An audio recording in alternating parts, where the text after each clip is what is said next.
இன்னைக்கு ஆன்லைன்ல ஒரு பெரிய கன்ஃபியூஷன் இல்லாட்டி டிபேட்னு கூட சொல்லலாம். அதாவது ஐபோன் 17ல அந்த ஆப்பிள் சொன்ன C1X சிப் இருக்கா இல்லையா? இந்த C1X சிப் வந்து ஆப்பிள் நெட்வொர்க்கிங்காக யூஸ் பண்ற ஓன் சிப். இதுக்கு முன்னாடி குவால்காம்ட்ட வாங்கிட்டு இருந்தாங்க. பட் இந்த ஐபோன் 17 பேஸ் வேரியன்ட் அது இருக்காங்கிற கேள்வி நிறைய பேருக்கு இருக்கு. ஒரு நண்பர் வந்து கமெண்ட் கூட பண்ணியிருந்தாங்க, நீங்க தப்பா சொல்றீங்க ப்ரோ, C1X வந்து ஐபோன் ஏருக்கு மட்டும்தான் அப்படின்னு சொல்லியிருந்தாரு. எஸ், அது உண்மைதான். நம்ம சொன்னது தப்பா தான் சொல்லியிருந்தோம். இதுல என்ன மேட்டர்னா, ஆப்பிள் இன்னுமே குவால்காமோட X80 சிப்பை தான் உங்களோட ப்ரோ மாடல்ஸ் யூஸ் பண்றாங்க. பட் இந்த பேஸ் வேரியன்ட்ல பேஸ் வேரியன்ட்ல உங்களுக்கு குவால்காமோட சிப் தான் யூஸ் பண்றாங்க. ஆப்பிளோட C1 கிடையாது, C1X கிடையாது. இந்த ஐபோன் 17 பேஸ் வேரியன்ட்ல C1X வந்து ஐபோன் ஏருக்கு மட்டும்தான். அந்த C1X சிப் யூஸ் பண்றனால ஒரு மைனஸ் இருக்கு.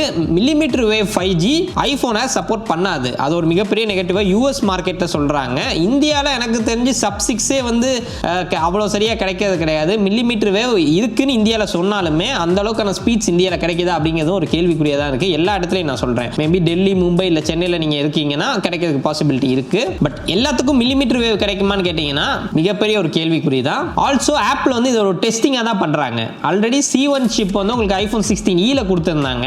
இப்போ C1X வந்து ஆப்பிள் ஐபோன் ஏர்ல ட்ரை பண்ணிருக்காங்க. இப்போ இது ரெண்டுமே சக்சஸ் ஆயிடுச்சுன்னா அடுத்து புது chip with millimetre wave 5G pro மாடல்ஸ்லயும் கொண்டு வருவாங்க. சோ இதுதான் ஆக்சுவலான ஃபேக்ட். சோ இந்த மாதிரி நிறைய கன்ஃபியூஷன்ஸ் அண்ட் சீக்ரெட்ஸ் தெரிஞ்சுக்கிறதுக்கு சேனல் சப்ஸ்கிரைப் பண்ணிக்கோங்க. நன்றி.